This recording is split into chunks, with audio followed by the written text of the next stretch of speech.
Okay, so I filmed this episode a while back just because it was labelled wrong in my file as an earlier episode, and I think I remember saying, you know, I remember this episode being closer to the end because I remember Stevie already having Belle and looking after Comanche was just kind of something she made extra time for, and things like that.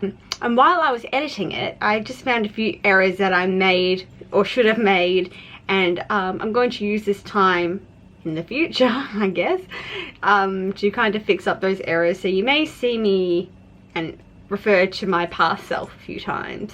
So you may, yeah, I don't know how it's gonna, I'm still gonna use the footage from the past, but I'm just going to edit myself every now and then, correcting what was right.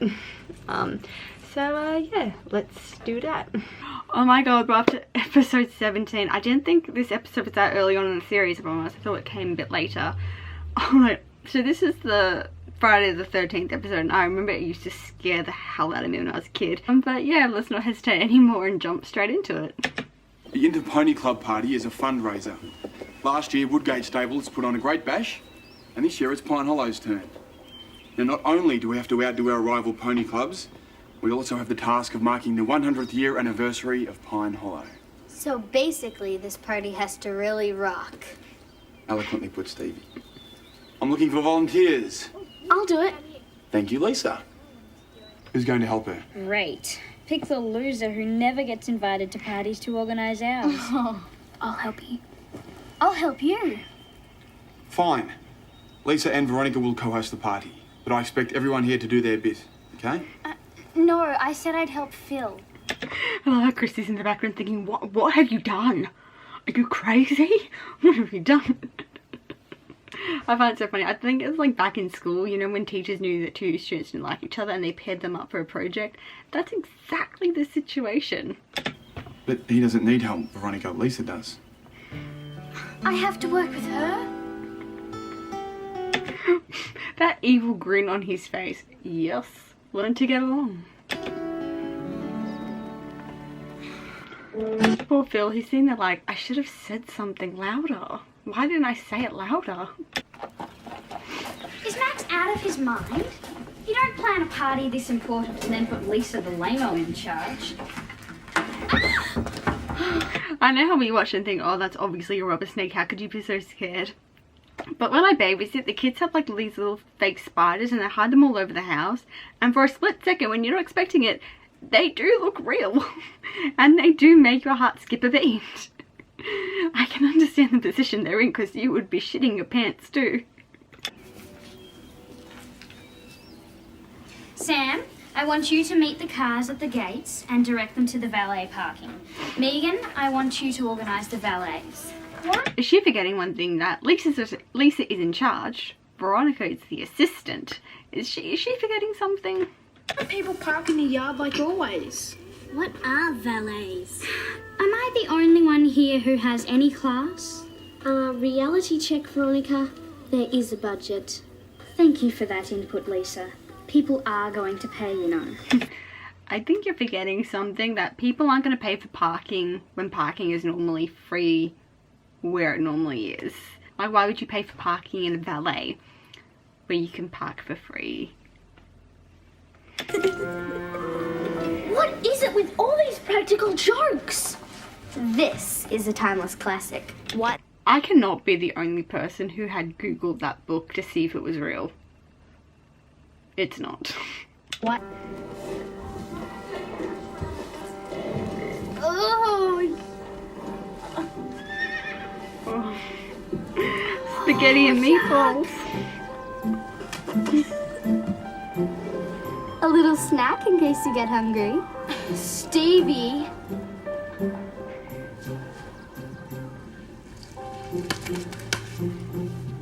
Bow to the queen. You need to get your medication checked. That's hilarious. That must have been where I got it from. Because I said to someone in high school, you need to get your medication checked. And I remember I was thinking for hours, where is that from? I did not make that up. I would have had to got it from somewhere, and now I know where I got it from. Yes, I know what you were trying to do, but I'm not sure it's such a good idea to put Veronica in charge. That's why I put Lisa in charge with her. Oh, Max, that's like putting the Roadrunner in charge with Wile E. Coyote. Well, I thought they might balance each other.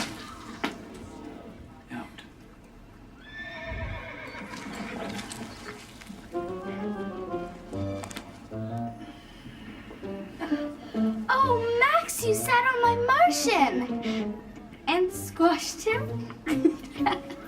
You'd better watch out. Someday, someone's going to get back at you. I just don't understand, like, before you sit on a chair, you kind of see it. How was that missed? Like, that was a big stain mark. I'm going to assume you would have seen that. Like, you don't really not see a chair before you sit down, if you get what I'm saying. Like, you somehow always manage to look at the seat. I don't know how it got missed. Because if you want, we could go together.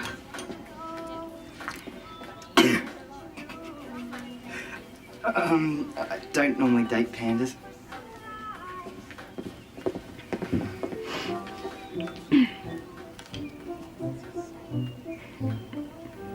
Stevie. I'd get it off your hair because it's going to stain your hair in a minute. Or that one. Or that. Guys, you just gotta hear this. What? Friday night is not only the 100th anniversary of the stables, but the 100th... Am I the only one who's laughing the fact that where they're positioned? It's why do you feel the need to sit like that, you know? There are other ways to present the things. And just the way they're standing always made me laugh. anniversary of the death of Max's great-great-uncle William. So? It's Friday the 13th. We could have a horror at Pine Hollow night. A freaky costume party. Why? Because it all fits in. William had his head chopped off and died a violent death. Or did he? Did he what? Or did he die? Because the Headless Horseman still haunts Pine Hollow. Yeah, I've seen the film too. So, how come no one's seen this ghost before? That means Christy is somewhat convinced that she just has to get some more answers. I'm just making sure it's not real. So why has no one ever seen this ghost before? No, past Bronte, it's because Christy is in on the prank and she's trying to convince Veronica of everything she can to convince her that this story is real.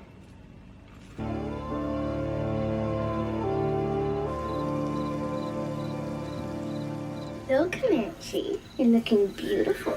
Yes, you are. Such a handsome boy. Lisa told us all about the Fright Night thing. It sounds a lot better than any old dinner.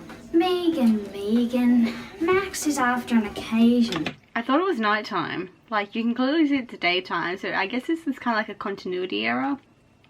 Because it's not meant to be the next day because they're still in the same clothing. But we just saw that it was nighttime. So yeah, either this is a continuity error or... yeah, they just forgot to add the night background. Wait. If this is another one of your practical jokes, it's not funny. Me? I swear I didn't do anything. This is really creeping me out. What were you thinking, Deborah?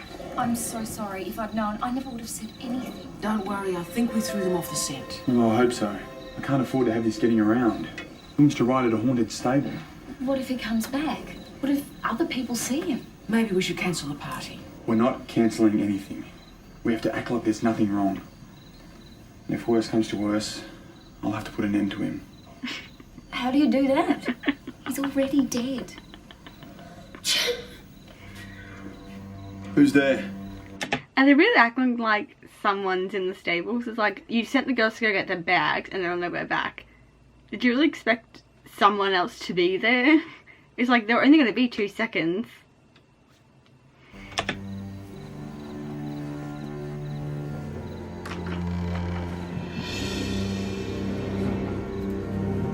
We've got our stuff, we're ready to go home now.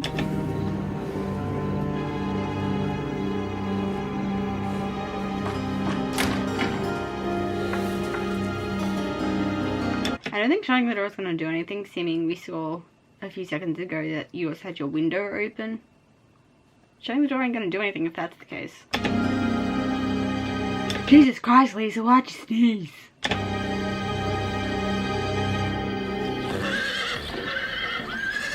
They looked at Lisa, how she sneezed, like how they looked at Carol when she sneezed in the Mystery Weekend. It's like, why did you sneeze?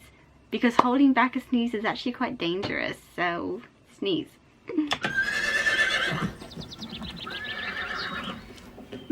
couch to the left. Ah, you finally arrived. I said the left. It is the left. My left, Durbrains. I hate when people do that. That's my biggest hate. When they say go to the left and you go to the left. It's like, no, my left. It's like, well, how was I to know? This is my left. I don't know what your left. My brain can't comprehend that. Pages. What are chandeliers? Peasants! I'm surrounded by peasants! Getting the best out of your workers, I see, Veronica. Well, at least I'm doing something. So we've noticed. Okay, guys, you've tried sophistication. I say we get back to the basics. I say we get back to Fright Night. You'll never do it in the time. Most of it's done, Veronica. What? As soon as you got the job, I made other arrangements. Just as well, don't you think?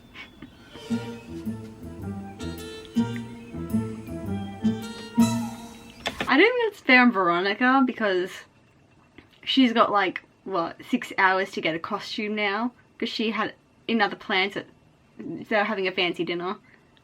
It's not really fair for her. Veronica, it all adds up. She's been against us since day one. But how? She goes to the theater. She hangs out with actors. Veronica. She's gonna try again tonight.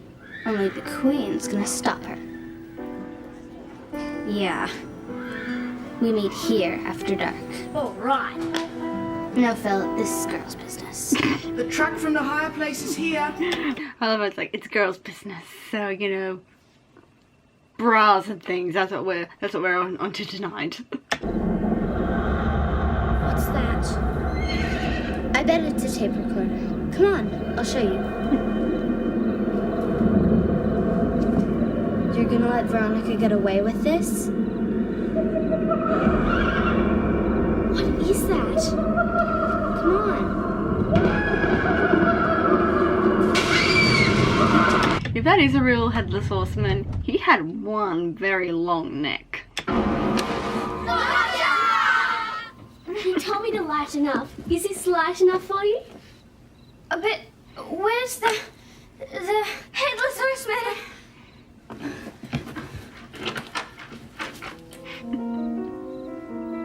You mean you all? And I? Right so, Your Majesty. With a little help from Maestro Phil on sound effects.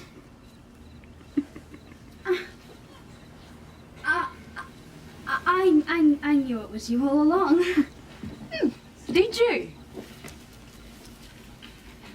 I was sucked in big time. I love how Christy was involved and she's like, yeah, I gotcha. I didn't think these costumes would be so effective. We certainly scared them. Yes, we did.